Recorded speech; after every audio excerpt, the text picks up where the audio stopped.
ദൈവനാമം മഹത്വപ്പെടുമാറാകട്ടെ. നാം കഴിഞ്ഞ ദിവസം കണ്ടു കർത്താവും ശിഷ്യന്മാരും യെരുശലേമിൽ ദേവാലയത്തിലെത്തിയെന്നുള്ളത്. അത് കഴിഞ്ഞിട്ട് എന്ത് സംഭവിച്ചു എന്ന് നമുക്ക് നോക്കാം. അതിനു മുമ്പായിട്ട് നമുക്ക് ഒരു വേദഭാഗം പഠിക്കാം. മത്തായി എഴുതിയ സുവിശേഷം 21 അധ്യായത്തിൻ്റെ 16 വാക്യം. യേശു അവരോട്, ഉവ്വ്, ശിശുക്കളുടെയും മുലകുടിക്കുന്നവരുടെയും വായിൽ നിന്ന് നീ പുകഴ്ച ഒരുക്കിയിരിക്കുന്നു എന്നുള്ളത് നിങ്ങൾ ഒരിക്കലും വായിച്ചിട്ടില്ലയോ എന്ന് ചോദിച്ചു. ഈസി ആയിട്ടുള്ള വാക്യമാണ്.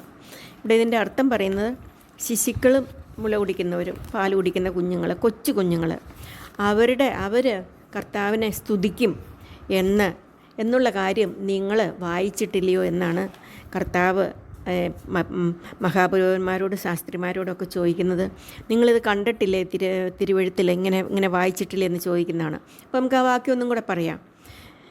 യേശു അവരോട്, ഉവ്വ്, ശിശുക്കളുടെയും മുലകുടിക്കുന്നവരുടെയും വായിൽ നിന്ന് നീ പുകഴ്ച ഒരുക്കിയിരിക്കുന്നു എന്നുള്ളത് നിങ്ങൾ ഒരിക്കലും വായിച്ചിട്ടില്ലയോ എന്ന് ചോദിച്ചു. കർത്താവ് ശിഷ്യന്മാരും യെരുശലേമിലെ ദേവാലയത്തിലെത്തി. അവിടുത്തെ കാഴ്ച ഹൃദയവേദന ഉളവാക്കുന്നതായിരുന്നു. ദേവാലയം ആരാധിക്കേണ്ട സ്ഥലമാണ്, അത് വിശുദ്ധമായി സൂക്ഷിക്കേണ്ടത് ആവശ്യമാണ്. എന്നാൽ ഇവിടെ ദേവാലയം കച്ചവടക്കാരെ കൊണ്ട് നിറഞ്ഞിരിക്കുകയാണ്. അവിടെ അവരുടെ ഈ കച്ചവടക്കാർ തെറ്റായിട്ടുള്ള കച്ചവടങ്ങൾ അവിടെ നടത്തിക്കൊണ്ടിരിക്കുകയാണ്. കർത്താവ് എന്ത് ചെയ്തു? കർത്താവ് ദേവാലയത്തിൽ വിൽക്കുന്നവരെയും വാങ്ങുന്നവരെയും പുറത്താക്കി. പൊൻവാണിഭക്കാരുടെ മേശകളെയും പ്രാവുകളെ വിൽക്കുന്നവരുടെയും പീഠങ്ങളെയും കർത്താവ് മറിച്ച് കളഞ്ഞു, അത് തള്ളിക്കളഞ്ഞു, അത് താഴെ തള്ളിയിട്ടു. അത് കഴിഞ്ഞ് ആരും ദേവാലയത്തിൽ കൂടി ഒരു വസ്തുവും കൊണ്ടുപോകുവാൻ കർത്താവ് അനുവദിച്ചില്ല. അത് കഴിഞ്ഞ് കർത്താവ് പറഞ്ഞു, കർത്താവിൻ്റെ ആലയം വിശുദ്ധമാണ്, അത് സകല ജാതികൾക്കും പ്രാർത്ഥിക്കേണ്ട അല്ലെങ്കിൽ പ്രാർത്ഥനയിൽ സ്പെൻഡ് ചെയ്യേണ്ട സ്ഥലമാണ് ഈ വിശുദ്ധമായ ദേവാലയം. നിങ്ങൾ എന്തുകൊണ്ട് അതിനെ കള്ളന്മാരുടെ ഗുഹയാക്കി തീർത്തിരിക്കുന്നു എന്ന് കർത്താവ് ചോദിച്ചു. കച്ചവടം ചെയ്യേണ്ട സ്ഥലം ദേവാലയത്തിൽ അകത്തല്ല. അത് കേട്ടിട്ട് മഹാപുരോഹിതന്മാരും ശാസ്ത്രിമാരും അവനെ നശിപ്പിക്കണം എങ്ങനെയെന്ന് അന്വേഷിച്ചു. എന്നാൽ പുരുഷാർ അവനെ സ്തുതിക്കുന്നത് കൊണ്ടും അവനെ സ്തുതിക്കുകയും ഹോസന്ന പാടുന്നതും അവർ കണ്ടു. അവർ ജനത്തെ ഭയപ്പെട്ടു.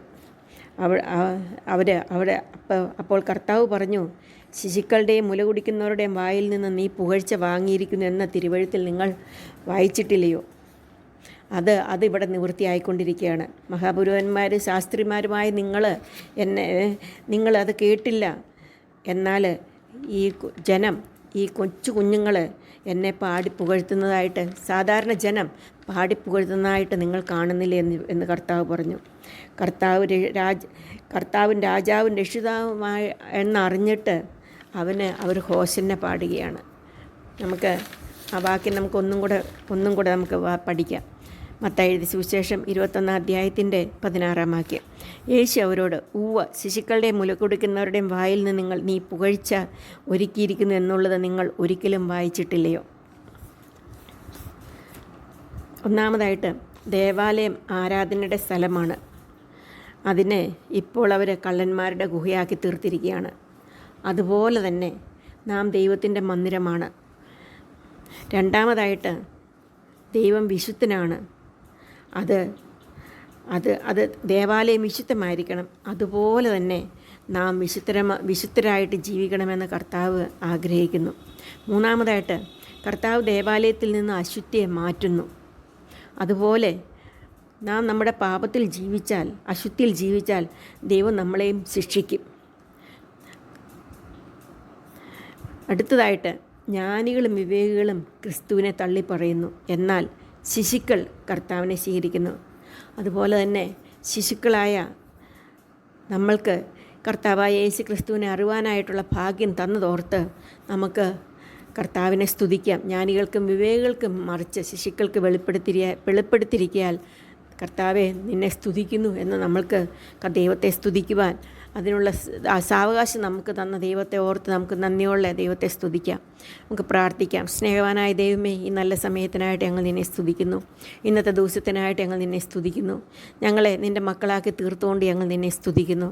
ഞങ്ങൾ അന്ന് ദേവാലയത്തിലെ അശുദ്ധി കണ്ട് കർത്താവ് അശുദ്ധിയെ മാറ്റുന്നതായിട്ട് ഞങ്ങൾ കാണുന്നു. അതുപോലെ തന്നെ ഞങ്ങളുടെ ജീവിതത്തിൽ അശുദ്ധി വരാതെ സൂക്ഷിക്കുവാൻ ഞങ്ങൾ കർത്താവ് വിശുദ്ധനായിരിക്കുന്ന പോലെ വിശുദ്ധിയോടുകൂടി ജീവിപ്പാൻ ഞങ്ങളെ സഹായിക്കണമേ.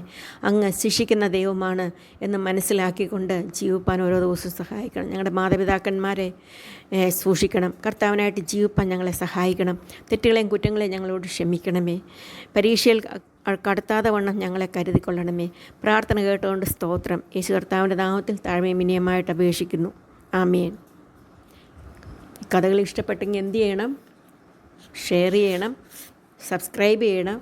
ആ ബെല്ലൈക്കണിൽ കേൾക്കുമ്പോൾ ഓൾ എന്ന ബട്ടൺ വരും. അത് ഞെക്കിക്കഴിയുമ്പോൾ ആൻറ്റി എപ്പോഴൊക്കെ ഓഡിയോ ഇടുന്നോ വീഡിയോ ഇടുന്നോ അപ്പോഴെല്ലാം നിങ്ങൾക്ക് കിട്ടുവാനായിട്ട് ഇടയായിട്ട് തീരും. Okay. May God bless you all. Bye.